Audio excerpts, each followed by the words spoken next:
बहुत स्वागत है आप सभी का। सुबह 9 बजे की खबरों के साथ मैं हूं प्रीति और बुलेटिन की शुरुआत करने से पहले एक नजर हेडलाइंस पर। विसल ब्लोअर बिल और फेमा कानून में संशोधन को कैबिनेट की मंजूरी। 3 सामाजिक सुरक्षा योजनाओं पर भी मुहर।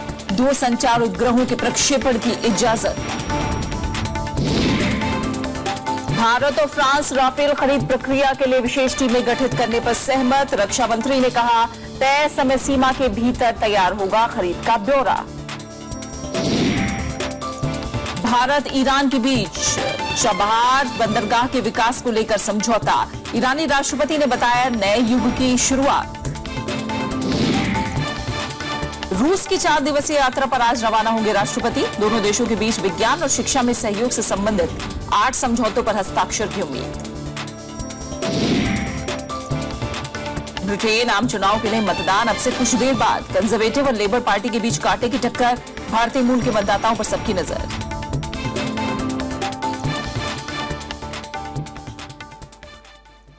केंद्रीय मंत्रिमंडल की बुधवार को हुई बैठक में कई अहम फैसले लिए गए हैं। कैबिनेट ने व्हिसल ब्लोअर बिल और फेमा कानून में संशोधन को मंजूरी दे दी। कैबिनेट ने 3 बड़ी सामाजिक सुरक्षा योजनाओं पर भी मुहर लगा दी। साथ ही 2 संचार उपग्रहों के प्रक्षेपण को भी कैबिनेट की हरी झंडी मिल गई है। केंद्रीय कैबिनेट ने भ्रष्टाचार उजागर करने वाले व्यक्ति को संरक्षण देने वाले व्हिसल ब्लोअर बिल में संशोधन को मंजूरी दे दी। प्रधानमंत्री नरेंद्र मोदी की अध्यक्षता में बुधवार को हुई कैबिनेट की बैठक में राष्ट्रीय सुरक्षा से जुड़े मुद्दों पर खुलासे को विधेयक के दायरे से बाहर रखने का फैसला लिया गया।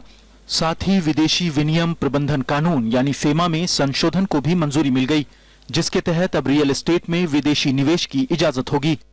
केंद्रीय मंत्रिमंडल ने सभी राज्यों में अटल पेंशन योजना, प्रधानमंत्री जीवन ज्योति योजना और प्रधानमंत्री सुरक्षा बीमा योजना लागू करने को भी मंजूरी दे दी। बैठक में 2 संचार उपग्रहों के प्रक्षेपण को भी मंजूरी प्रदान की गई। जीसैट 17 के लिए 1013 करोड़ रुपए और जीसैट 18 के लिए 1022 करोड़ रुपए मंजूर किए गए हैं।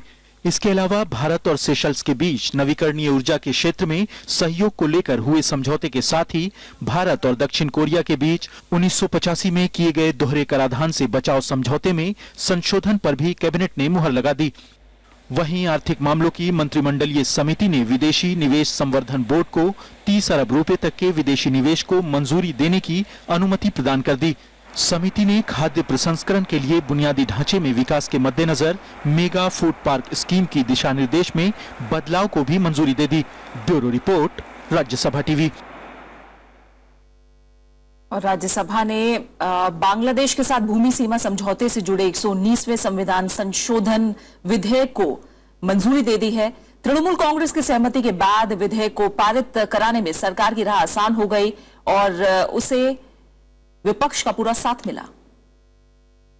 बांग्लादेश के साथ भूमि सीमा समझौता विधेयक 2013 को राज्यसभा ने पारित कर दिया। इसके तहत भारत और बांग्लादेश एक दूसरे से कुछ जमीन की अदला बदली करेंगे। विदेश मंत्री सुषमा स्वराज ने कहा कि इससे भारतीय क्षेत्र में फर्क नहीं पड़ेगा। उन्होंने साफ किया कि ये जनसंख्या की अदला बदली नहीं है।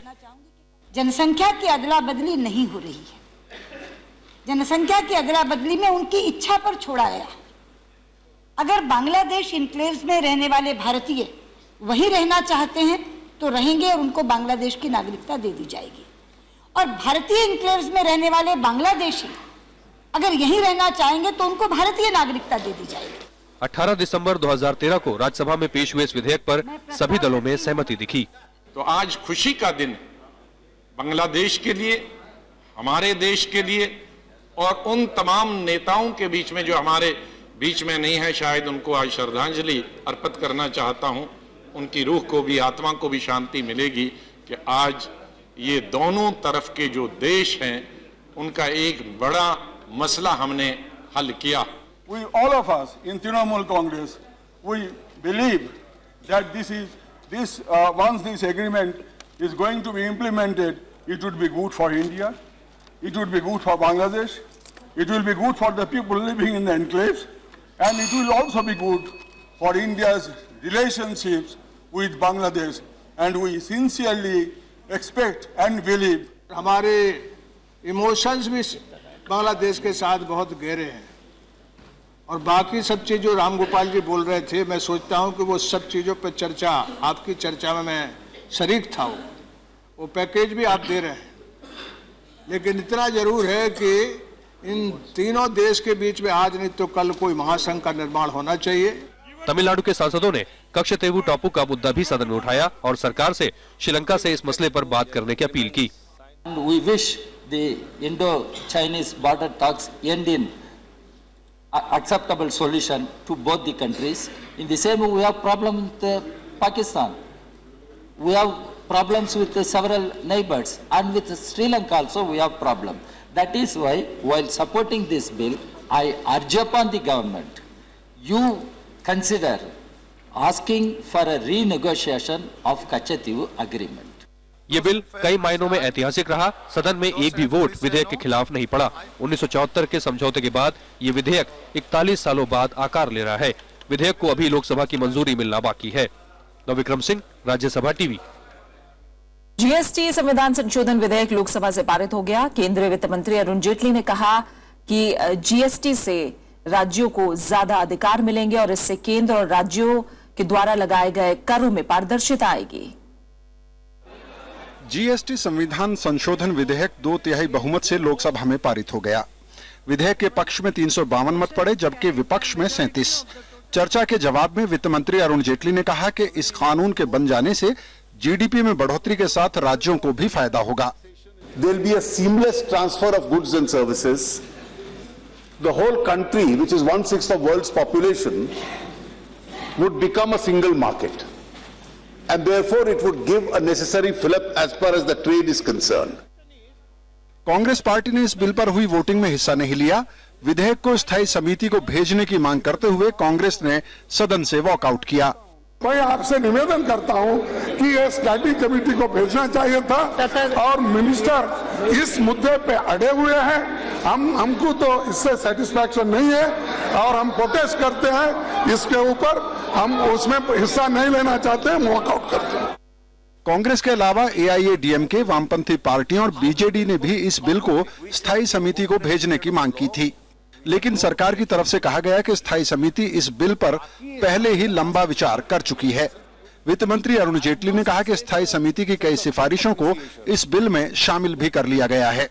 The standing committee discussed it for 2.5 years. Now, most of the changes which you have mentioned by Mr. Moile were discussed by the standing committee. So, whatever you are referring to as new proposals brought by me are those proposals which on the 2011 bill, it went to the standing committee. The standing committee itself made some recommendations. Mr. Mehtab, I think, was a member of that standing committee. सरकार 1 अप्रैल 2016 से GST को देश में लागू करना चाहती है। हालांकि इससे पहले उसे इस बिल को राज्यसभा में पास कराने के अलावा आधे से ज्यादा राज्यों की सहमति की जरूरत होगी। जीएसटी पर कानून बनाने की कोशिश लंबे समय से हो रही है। मूल रूप से यह बिल यूपीए सरकार लाई थी। श्याम सुंदर, राज्यसभा टीवी। कांग्रेस अध्यक्ष सोनिया गांधी ने भ्रष्टाचार निरोधक अहम पदों पर नियुक्तियां नहीं होने के लिए सरकार की आलोचना की है। लोकसभा में उन्होंने आरोप लगाया कि सरकार भ्रष्टाचार से लड़ने के बड़े बड़े वादों से मुकर गई। हालांकि सरकार ने कांग्रेस अध्यक्ष के सभी आरोप नकार दिए और कहा कि केंद्रीय सूचना आयुक्त की नियुक्ति प्रक्रिया चल रही है। कांग्रेस अध्यक्ष सोनिया गांधी ने पारदर्शिता और भ्रष्टाचार के मुद्दे पर लोकसभा में सरकार को पुरजोर तरीके से घेरा। सोनिया गांधी ने कहा कि भ्रष्टाचार निरोधक शीर्ष पद खाली पड़े हैं और आरटीआई को भी कमजोर किया जा रहा है। उन्होंने जिन अहम पदों का जिक्र किया उनमें मुख्य सूचना आयुक्त, मुख्य सतर्कता आयुक्त और लोकपाल का पद है। कांग्रेस अध्यक्ष ने लोकसभा में कार्य स्थगन प्रस्ताव का नोटिस दिया था, लेकिन स्पीकर ने उन्हें प्रश्नकाल के बाद बोलने का मौका दिया। I bring to the attention of this House and the government the deplorable lapse of the government in not appointing a chief information commissioner. This post has been lying vacant for more than 8 months, resulting in a virtual standstill in the functioning of the Central Information Commission established by the UPA through the landmark RTI Act. सरकार ने सोनिया गांधी के आरोपों का सदन में जवाब दिया। PMO में राज्य मंत्री जितेंद्र सिंह ने कहा कि सुप्रीम कोर्ट में मामला होने की वजह से सीवीसी का पद खाली है, जबकि केंद्रीय सूचना आयुक्त की नियुक्ति की प्रक्रिया चल रही है। सरकार ने लोकपाल के चयन में देरी के लिए पुराने कानून में संशोधन को वजह बताया। हालांकि सरकार के जवाब से असंतुष्ट कांग्रेस सदस्यों ने सदन से वॉकआउट किया। It's not unusual that we don't have 10 commissioners. There have been occasions in the last 10 years when there are only 4. That is A. B is CIC we are going to appoint through transparency. Even before this government took over, that the number of information commissioners were lacking. If you want, I could also give you the figures. So that is not something which is unusually happening now. We had, for example, in 2005, we had only 5 information commissioners. From 2006, 2007, when it was the UPA. Now, if you want a political answer, I'll give you a political answer and then come to the academic answer as well. Sonia Gandhi के कड़े तेवर कांग्रेसी संसदीय दल की बैठक में भी नजर आए थे। उन्होंने आरोप लगाया कि सरकार ने 1 साल में एक वादा भी पूरा नहीं किया है। सोनिया गांधी ने पार्टी सांसदों से सरकार की नाकामी को जनता तक ले जाने को कहा है। प्रणब गोस्वामी के साथ विशाल Dahiya, Rajya Sabha TV.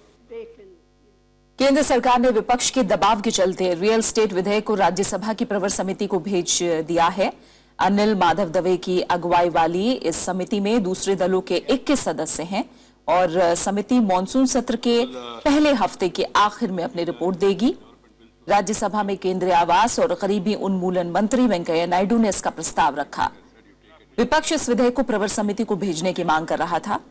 Real estate पुनर्गठन और विकास विधेयक 2013 का लक्ष्य रियल एस्टेट क्षेत्र के लिए एक नियामक की स्थापना करना है। Different sides in the house, so they wanted the bill to be referred to Senate committee, so that the Senate committee can have further scrutiny and then come back to the house. So I accept the suggestion of my honorable colleagues in the upper house, and then I move the following motion. Congress अध्यक्ष सोनिया गांधी की तरफ से बुधवार को दिए गए रात्रि भोज में पार्टी के ज्यादातर सांसदों ने हिस्सा लिया।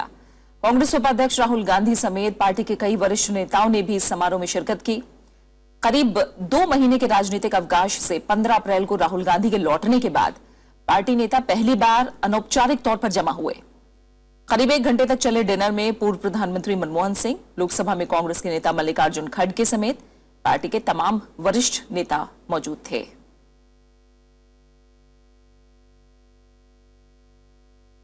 भारत और फ्रांस ने राफेल लड़ाकू विमानों की खरीद प्रक्रिया को आगे बढ़ाने के लिए विशेष टीमें गठित करने का फैसला किया है, ताकि एक तय समय सीमा के भीतर खरीद का ब्यौरा तैयार हो सके।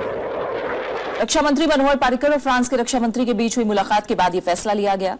रक्षा मंत्री मनोहर पर्रिकर के मुताबिक खरीद को एक निश्चित समय के भीतर पूरा करने के लिए टीमें तैयार की गई हैं, जो खरीद की औपचारिकताओं को पूरा करेंगी।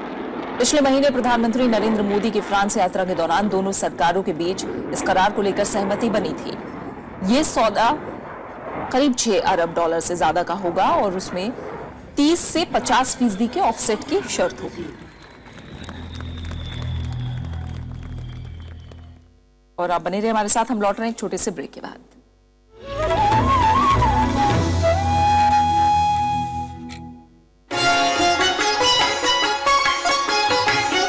महात्मा बुद्ध, गुरु गोरक्षनाथ और कबीर की भूमि, मानवता, सद्भाव और प्रगति से जुड़ी लोक जीवन की पारंपरिक अभिव्यक्तियां, सदियों पुरानी धरोहर की झांकी।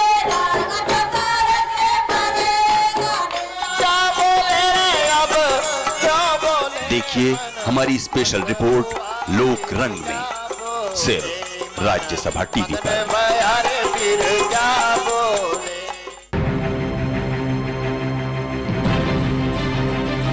खेती के नाम पर तमाम अनुसंधान, फिर भी बेहाल है छोटा किसान।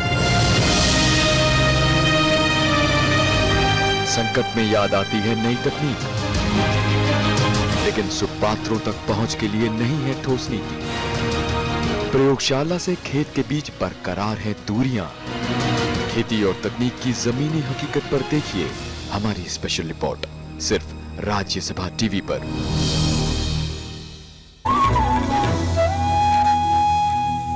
जम्मू कश्मीर हाईकोर्ट ने राज्य सरकार से भारत विरोधी नारे लगाने और पाकिस्तान का झंडा लहराने के लिए अलगाववादी मसरत आलम और आसिया अंद्राबी के खिलाफ की गई कार्रवाई का ब्यौरा देने को कहा है। अदालत ने एक जनहित याचिका की सुनवाई करते हुए यह निर्देश जारी किया है। याचिकाकर्ताओं ने भारतीय प्रेस परिषद कानून के तहत बोर्ड को इस तरह की खबरों पर उचित सेंसरशिप लगाने का भी आग्रह किया है।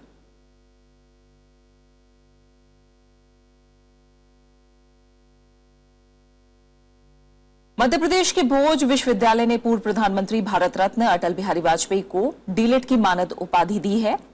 मुख्यमंत्री शिवराज सिंह चौहान ने बुधवार को उनके आवास पर जाकर ये उपाधि सौंपी। अटल जी को राजनीति और समाज सेवा के क्षेत्र में उल्लेखनीय योगदान के लिए डॉक्टरेट की उपाधि दी गई है। इस मौके पर विश्वविद्यालय के उप कुलपति समेत मध्य प्रदेश सरकार के कई मंत्री भी मौजूद रहे। राष्ट्रपति प्रणब मुखर्जी आज रूस के दौरे पर रवाना होंगे। राष्ट्रपति द्वितीय विश्व युद्ध में रूस की विजय पर होने वाले कार्यक्रम में शरीक होने 4 दिवसीय यात्रा पर मॉस्को जा रहे हैं। उनका दौरा ऐसे समय में हो रहा है जब रूस का पश्चिमी देशों ने बहिष्कार कर रखा है। इस मौके पर आयोजित परेड में भारत के 75 सैनिकों की एक टुकड़ी भी मॉस्को जा रही है। राष्ट्रपति प्रणब मुखर्जी की यात्रा के दौरान दोनों देशों के बीच विज्ञान और शिक्षा में सहयोग से संबंधित 8 समझौतों पर हस्ताक्षर किए जाएंगे। प्रणब मुखर्जी को मॉस्को विश्वविद्यालय की तरफ से डॉक्टरेट की मानद उपाधि भी प्रदान की जाएगी। उनकी ये यात्रा भारत और रूस के बीच के विशिष्ट और ऐतिहासिक संबंधों में और मजबूती का संकेत है। The visit is at the invitation of President Putin, and this is to commemorate the 70th anniversary of Victory Day, to mark the victory of Russia in the Second World War. This would be President's first visit to Russia as President. America के ऐतराज के बावजूद भारत ने Iran के साथ रणनीतिक दृष्टि से महत्वपूर्ण चाबहार बंदरगाह के विकास के लिए समझौता किया है। इससे भारत को पाकिस्तान से हटकर अफगानिस्तान तक पहुंचने का समुद्री और जमीनी रास्ता मिल जाएगा। तेहरान पहुंचे सड़क और परिवहन और राजमार्ग मंत्री नितिन गडकरी की ईरान के नेतृत्व के साथ व्यापक बातचीत के बाद इस समझौते पर हस्ताक्षर हुए। ईरानी राष्ट्रपति हसन रूहानी ने कहा कि चाबहार बंदरगाह के विकास में भारत के सहयोग से दोनों देशों के संबंधों में एक नए युग की शुरुआत होगी। उन्होंने देश के बुनियादी ढांचे में निवेश के लिए भारतीय निवेशकों को आमंत्रित किया। चाबहार बंदरगाह ईरान के दक्षिण पूर्वी तट पर सिस्तान बलूचिस्तान प्रांत में स्थित है। नेपाल में आए भीषण भूकंप से मरने वालों की तादाद बढ़कर 7,700 तक पहुंच गई है। भूकंप से सबसे ज्यादा तबाही सिंधुपाल चौक जिले में हुई, जहां 2,939 लोगों की जान गई है। भूकंप से 2.5 लाख से ज्यादा घरों को नुकसान पहुंचा है। भूकंप के बाद मकानों की सुरक्षा जांच में काम में 2,000 से ज्यादा इंजीनियर जुटे हैं। अब तक करीब 13,000 से ज्यादा मकानों की जांच की जा चुकी है। नेपाल के अलग अलग इलाकों में मलबा हटाने के लिए भारतीय सेना तैनात है। इस बीच नेपाल ने एक बार फिर दोहराया है कि वो भारत से मदद लेना जारी रखेगा। हम लोग ले रहे हैं अभी भी। देखिए, नेपाल सरकार और भारत सरकार के बीच में एनईए के थ्रू जैसे पूरा सहयोग है, हम लोग इसको कंटिन्यू रखेंगे। इसको जैसे रिलीफ वर्क्स में भी कंटिन्यू रहेगा, इसके बाद रिकंस्ट्रक्शन में आपको हर तरीके से हम लोग का साथ रहेगा। अमेरिका ने 11 सितंबर 2001 के आतंकी हमले के बाद से पाकिस्तान को अब तक $5.4 अरब के हथियार मुहैया कराए हैं। कांग्रेसनल रिसर्च सर्विस की रिपोर्ट के मुताबिक पाकिस्तान के साथ हुए विदेशी सैन्य बिक्री समझौते में 50% हिस्सा F-16 लड़ाकू विमानों और इससे जुड़े उपकरणों का है। दरअसल अमेरिका ने चुपके से पाकिस्तान को हथियारों से लैस किया है और दलील दी जा रही है कि वॉशिंगटन ने इस्लामाबाद को हथियारों की आपूर्ति आतंकवाद निरोधी अभियानों से निपटने के लिए की है। लेकिन इनमें से ज्यादातर हथियार ऐसे हैं जिनका इस्तेमाल पाकिस्तान भारत के खिलाफ युद्ध में कर सकता है। ब्रिटेन में आज आम चुनाव के लिए वोटिंग होगी। प्रचार के अंतिम दौर में सभी पार्टियों ने वोटरों को लुभाने के लिए कई वादे किए। इस बार ब्रिटेन के चुनाव में युवाओं से जुड़े मुद्दों पर सभी पार्टियों का खासा जोर रहा। 6 लाख से ज्यादा की तादाद में भारतीय मूल के मतदाताओं को रिझाने के लिए सभी पार्टियों ने जोर लगाया। जानकारों की माने तो ब्रिटेन में एक बार फिर खंडित जनादेश आ सकता है। ब्रिटेन में चुनाव की बिसात। 650 सीटों वाली ब्रितानी संसद में बहुमत के जादुई आंकड़े 326 को जुटाने की जद्दोजहद। आज होगा मतदान। ये तस्वीरें ब्रिटेन के आम चुनाव के प्रचार के आखिरी लम्हों की हैं। ब्रिटेन के चुनाव में इस बार गुड गवर्नेंस, यहाँ के आर्थिक हालात और युवाओं से जुड़े मुद्दे छाए रहे। वहीं प्रवासियों से जुड़े मुद्दों पर भी सभी पार्टियों का जोर रहा। कंजर्वेटिव पार्टी के नेता और ब्रिटेन के प्रधानमंत्री डेविड कैमरन के मुताबिक ये चुनाव ब्रिटेन का भविष्य तय करेंगे। This is the biggest and most important election in a generation in our country. And when you're standing there in that polling booth with that stubby pencil in your hand, I want you to know this: how you vote could make the real difference in this election campaign. चुनाव प्रचार में मुख्य विपक्षी दल labour party के नेता Edward मिलीबैंड ने मौजूदा साझा सरकार के कामकाज पर सवाल उठाते हुए वोटरों से ब्रिटेन में नए दौर का वादा किया है। We're fighting for a Britain where every young person, whatever their background, wherever they're from, has the chance to live a better life than their parents. We're fighting for a Britain where everyone plays by the same rules, and yes, where we take on the tax evaders, the hedge funds that avoid their taxes, and the Tory donors, and say enough is enough. जानकारों की माने तो इस बार Britain में खंडित जनादेश के पूरे आसार हैं। ऐसे में एनएसपी पार्टी की नेता निकोला स्टर्जन के रुख पर सभी की निगाहें हैं। Friday morning, whatever the outcome, all of us as politicians have got a duty to respect that outcome. And if voters across the UK decide not to give Ed Miliband or David Cameron a majority, then they're saying they want parties to have to work together. भारतीय मूल के वोटरों की Britain के चुनाव में अहम भूमिका है। ऐसे में भारत के लिहाज से भी ये चुनाव कई मायनों में अहम होंगे। वैसे कैमरन की अगुवाई वाली कंजर्वेटिव पार्टी की साझा सरकार के दौर में दोनों देशों के बीच संबंधों ने नई ऊंचाइयां हासिल की हैं। Bureau report, Rajya Sabha TV. वहीं इजराइल में सरकार गठन का रास्ता साफ हो गया है। प्रधानमंत्री बेंजामिन नेतन्याहू नई गठबंधन सरकार बनाने को राजी हो गए हैं। चुनाव नतीजों के करीब 7 हफ्ते बाद सरकार बनाने को लेकर सहमति बनी है। चुनाव में नेतन्याहू की लिकुड पार्टी सबसे बड़ी पार्टी बनकर उभरी, लेकिन उससे पूर्ण बहुमत हासिल नहीं हुआ। उन्हें सरकार बनाने के लिए 61 सीटें और चाहिए थी। लिकुड पार्टी को दक्षिणपंथी पार्टी हबायत यहूदी के समर्थन की जरूरत थी। नेतन्याहू 3 और पार्टियों से गठबंधन कर चुके हैं और ये नेतन्याहू का प्रधानमंत्री के तौर पर चौथा कार्यकाल होगा। वो 1996 में पहली बार प्रधानमंत्री बने थे। और आइए अब आपको दिखाते हैं सोलर फ्लेयर यानी सूर्य में सुनामी की कुछ तस्वीरें। अमेरिकी स्पेस एजेंसी नासा की सोलर डायनेमिक्स ऑब्जर्वेटरी ने ये तस्वीरें 5 मई को कैद की हैं। इन तस्वीरों में सूर्य की सतह पर उठते तूफान को देखा जा सकता है।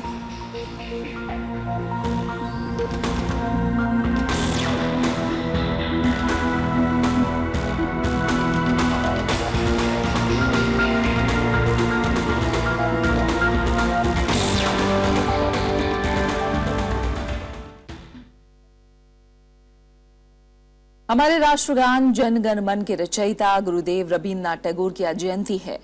नोबेल पुरस्कार से सम्मानित गुरुदेव ने भारतीय साहित्य और संगीत को समृद्ध करने में अहम योगदान दिया। कवि, कहानीकार, नाटककार, गीतकार, संगीतकार और चित्रकार, उनका रचनात्मक व्यक्तित्व के तमाम पहलू हैं। आइए याद करते हैं गुरुदेव को।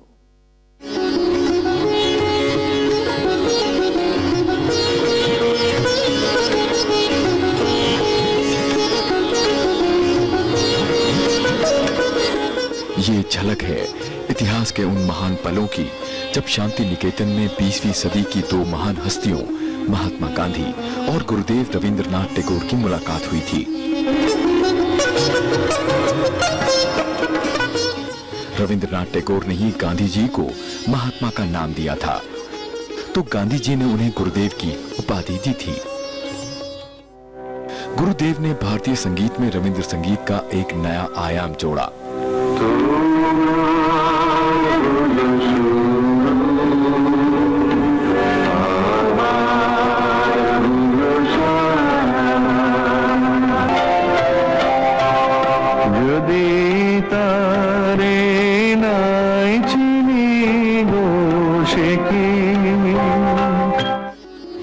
टैगोर की कृतियों ने भारतीय सिनेमा को भी प्रभावित किया।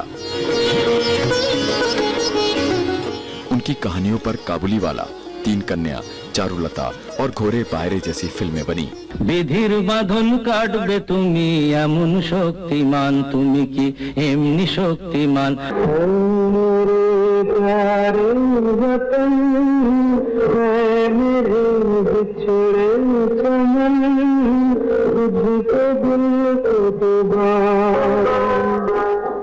गुरुदेव बांग्लादेश के राष्ट्रगान अमार सोनार बांग्ला के भी रचयिता हैं। गुरुदेव के लिखे गीत एकला चलो रे ने आजादी के आंदोलन में देशभक्तों में एक नई ऊर्जा का संचार किया। যদি তোর ডাক শুনে কেউ না আসে তবে একলা চলো রে, যদি তোর ডাক শুনে কেউ না আসে তবে একলা চলো রে। Bureau report, Rajya Sabha TV. চলো একলা চলো একলা চলো। और अब बुलेटिन के आखिर में हेडलाइंस पर एक नजर। विसल ब्लोअर बिल और फेमा कानून में संशोधन को कैबिनेट की मंजूरी, 3 सामाजिक सुरक्षा योजनाओं पर भी मुहर, 2 संचार उपग्रहों के प्रक्षेपण की इजाजत। भारत और फ्रांस राफेल खरीद प्रक्रिया के लिए विशेष टीमें गठित करने पर सहमत, रक्षा मंत्री ने कहा तय समय सीमा के भीतर तैयार होगा खरीद का ब्यौरा।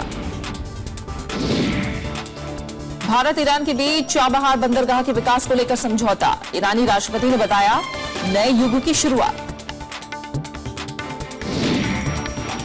रूस की 4 दिवसीय यात्रा पर आज रवाना होंगे राष्ट्रपति, दोनों देशों के बीच विज्ञान और शिक्षा में सहयोग से संबंधित 8 समझौतों पर हस्ताक्षर की उम्मीद।